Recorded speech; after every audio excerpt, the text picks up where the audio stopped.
Today we are in Copenhagen, the Danish capital, full of excellent coffee.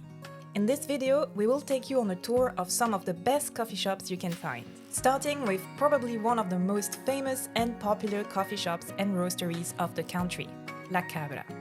Cabra is mostly about the variety and transparency in coffee. So we always want to have a lot of different coffees on offer, a lot of rotating coffees, kind of showcase to our customers that there's a lot of different things out there and kind of push a little bit the boundaries. So we have something like 150 to 200 coffees per year in the offer list, and then have kind of a seasonal menu that rotates all the time, maybe 2-3 times a week. We change a lot of coffees on the menu. Something we really want to do is also transparency just in flavor. So I think even when we talk about the flavors of the certain coffees we have today, what the farmer is doing in the coffee farm, where the coffee is from and what variety it is, and we want to roast them all in a very transparent way.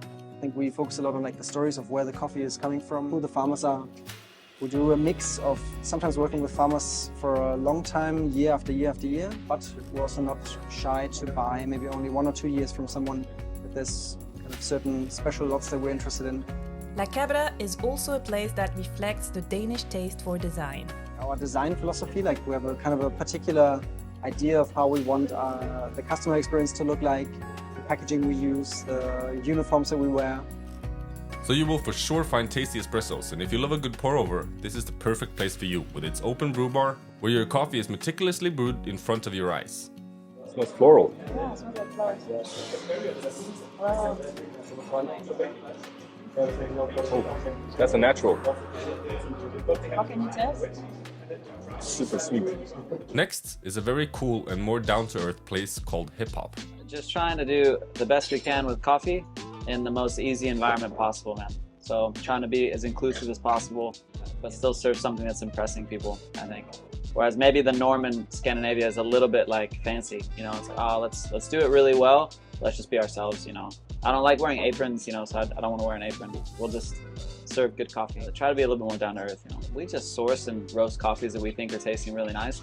We don't have a massive offering. We have 5-ish coffees, 4 to 6 coffees at a time. We just cup, and if we think it's nice and we want to serve it, then we buy it. We don't have a massive, difference between a wholesale list and a retail list or anything like that. We just kind of have the coffees that we think are going to be really good and are applicable to our style as well. And then we just get those in and serve them. And right now we have a lot of Latin American coffees actually at the moment, but waiting on some Ethiopian and waiting on some Kenyan as well. We don't roast here, we roast at a shared space in Ruffin. So we rent time on a roaster and then get in there for a day, have a really busy day, and then clean up and leave. And I really like working to hip hop. I like having a hip hop playlist on, it's nice.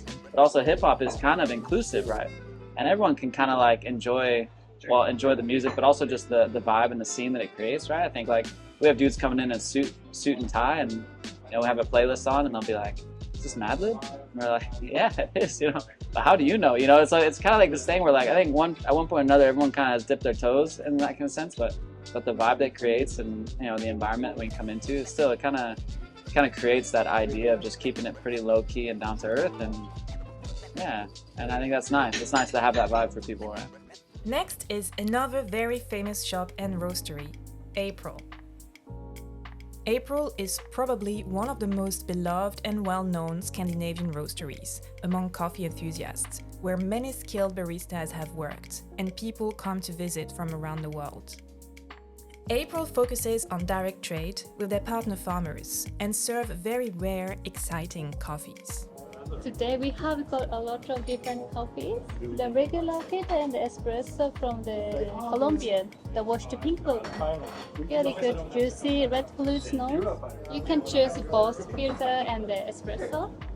And everything, geisha variety. Geisha basically picked as a strain directly from Ethiopia, so it's not a Panamanian geisha or Guatemalan geisha, it's an Ethiopian geisha, finds it fun. They have a very, very small amount of it, I think 20 kilos.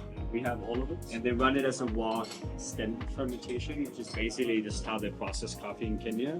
So you pick it, you rest it in an open tank, so no closed tanks, and you make sure it's temperature controlled, so it doesn't go above 21 degrees Celsius.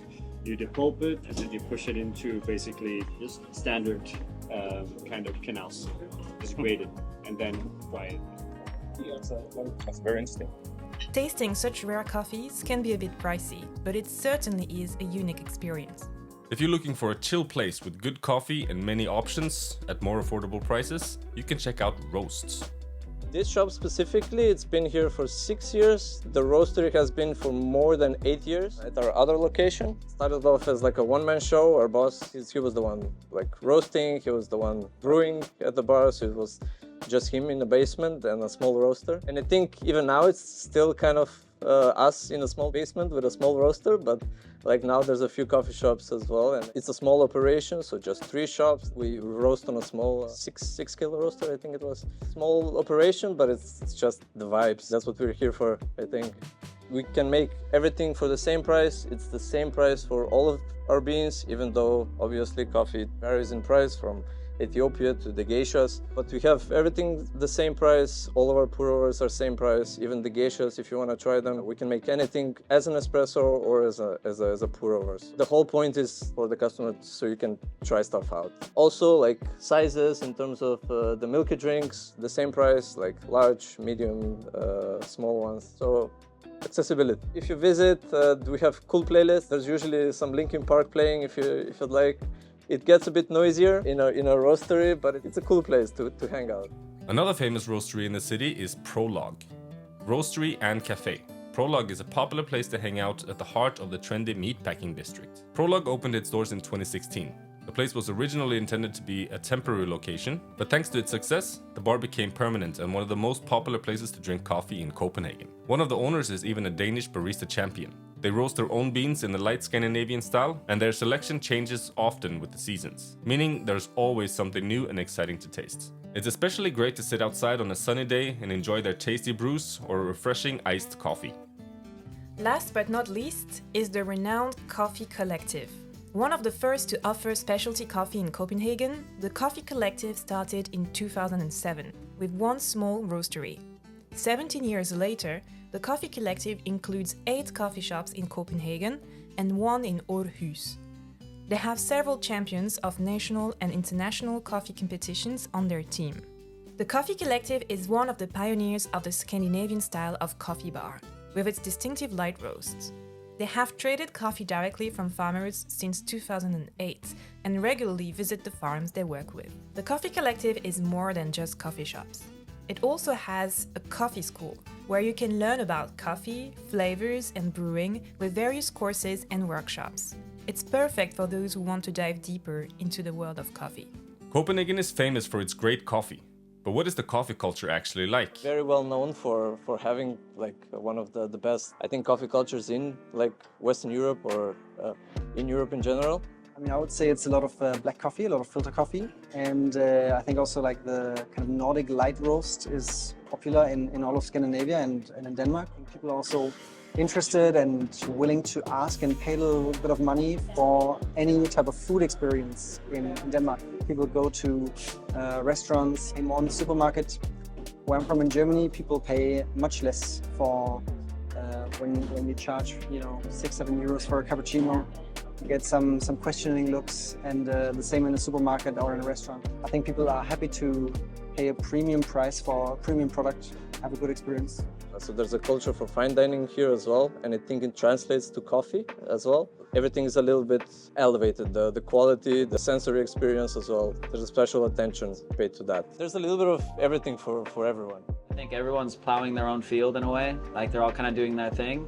And respectively, it's all good, but everyone is like into their own style, and it's cool, man. Because there's enough people here that are appreciating like people trying to do something cool, and so they get around and taste it, and it's awesome. 10 years ago, it was way different. Like Cabra coming to Copenhagen, and then Coffee Collective getting bigger and bigger, and now like more and more specialty roasters popping up. We all kind of go to each other's shops. Like I'm heading to a cafe now.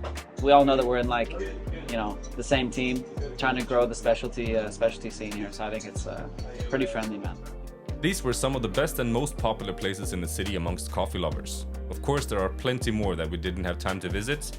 And if you have any suggestions or any favorites, let us know in the comments. We hope you enjoyed this video.